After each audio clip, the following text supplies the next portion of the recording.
ഇന്ന് തന്നെ ഡൗൺലോഡ് ചെയ്യൂ. കാണൂ നിങ്ങളുടെ ഫേവറേറ്റ് ഷോസ്.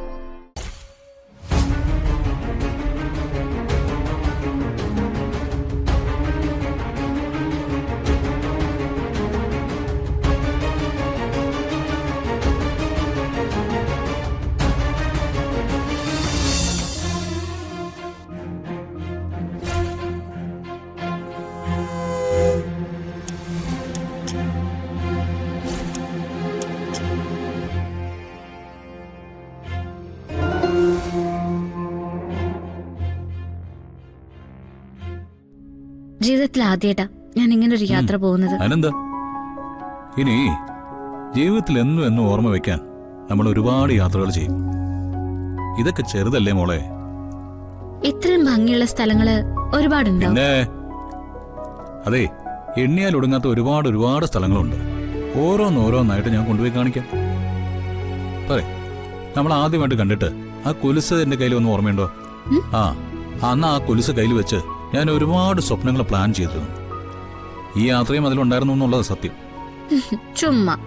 അതേടോ, പക്ഷേ ആഗ്രഹങ്ങൾ തീർക്കാൻ ആളെ എന്റെ കയ്യിലേക്ക് കിട്ടണ്ടേ? ഇപ്പൊ കിട്ടിയില്ലേ? ഇപ്പൊ കിട്ടി.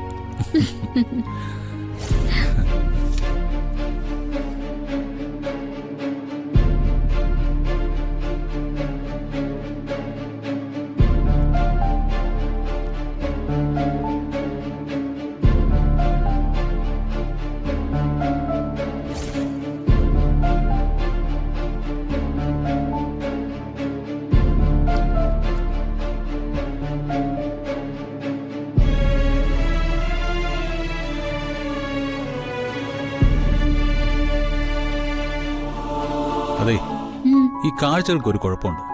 മനസ്സിന് പിടിച്ചു പോയാ അവിടുന്ന് പോകാനേ തോന്നില്ല. അതെ. പക്ഷേ ഇനി ഒരുപാട് കാഴ്ചകൾ കാണാനുള്ളതുകൊണ്ട് തൽക്കാലം ഇവിടുന്ന് പോവാം. എവിടെ നിന്ന് ഇങ്ങോട്ടാ? അങ്ങനെ തൽക്കാലം പ്ലാനിംഗ് ഒന്നുമില്ല. നമുക്ക് വരുന്നിടത്ത് വെച്ച് കാണാന്നേ.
എന്തായിരിക്കും മോനെ സംഭവിച്ചത്?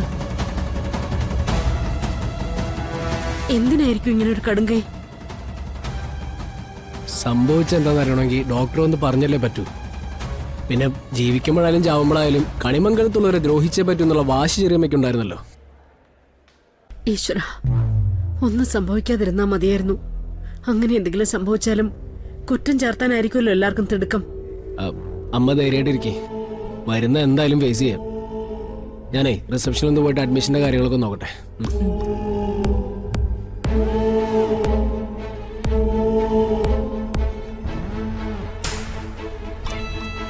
വരുണിന്റെ രാധികയുടെ യാത്ര മുടക്കാൻ ഇതില് നല്ലൊരു അവസരമില്ല.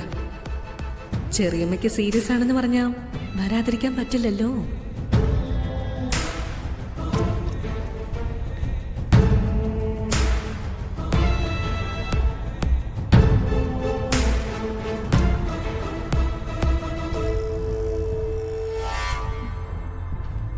നീ ആരെയാ മോളെ വിളിക്കുന്നേ? വരുണിനെ വിളിക്കാമേ. അവരോട് ഇങ്ങോട്ട് വരാൻ പറയട്ടെ. അവരെ ഇപ്പൊ എന്തിനാ വിളിക്കുന്നേ? അല്ല, ചെറിയമ്മയ്ക്ക് എന്തെങ്കിലും സംഭവിച്ചാ അവര് തിരിച്ചു വന്നല്ലേ പറ്റൂ. അകത്ത് നിൽക്കുന്ന ഡോക്ടർമാരെക്കാൾ അറിവുണ്ടോ നിനക്ക് ആളുകളുടെ ജനനവും മരണവും ഒക്കെ നിശ്ചയിക്കാൻ? അമ്മ എന്തിനാ ദേഷ്യപ്പെടുന്നേ? ഞാനൊരു സാമാന്യ മര്യാദ കാണിച്ചെന്നല്ലേ ഉള്ളൂ. ചില കാര്യങ്ങളിൽ മാത്രമുള്ള നിന്റെ സാമാന്യ മര്യാദ ഇക്കാര്യത്തിൽ കാണിക്കണ്ട. വരുണും രാധികയും തൽക്കാലം ഇക്കാര്യം അറിയണ്ട. അവരുടെ യാത്ര നടന്നോട്ടെ. അത് മുടക്കാനുള്ള ഉദ്ദേശത്തിൽ നീയായിട്ട് വിളിച്ചു പറഞ്ഞു എന്ന് ആരെങ്കിലും പറഞ്ഞ നിനക്കത് ബുദ്ധിമുട്ടാവും. ഞാൻ പറഞ്ഞില്ല എന്ന് വേണ്ട.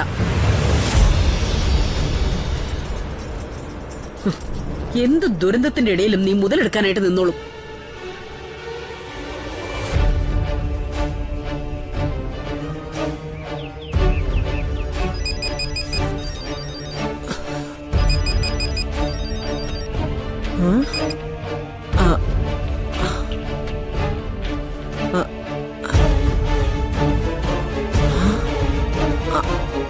ഉർവശിയോ?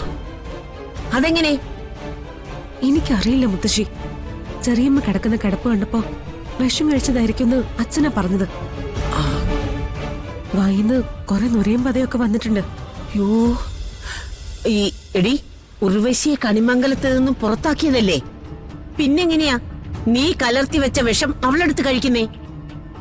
എനിക്കകം ഭ്രാന്ത് പിടിക്ക. എന്തായാലും രാധിക അത് കുടിച്ചിട്ടില്ലാന്ന് ഉറപ്പാ. അതുകൊണ്ടല്ലേ അവക്കൊന്നും പറ്റാത്തത്. അവരുടെ യാത്ര മുടക്കണമെന്ന് കരുതി ചെയ്തു, ഒന്നും നടന്നില്ല. അവരിപ്പോ ഉലകം ചുറ്റി നടക്കുക. സംഭവിക്കേണ്ടത് സംഭവിച്ചു.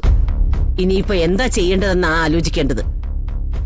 മുത്തശ്ശി, ചെറിയമ്മ ജീവിതത്തിലേക്ക് തിരിച്ചു വരികയാണെങ്കിൽ ഇവിടെ വെച്ചിരുന്ന ജ്യൂസാ എടുത്ത് കുടിച്ചതെങ്കിൽ ചെറിയമ്മ അത് പറയില്ലേ?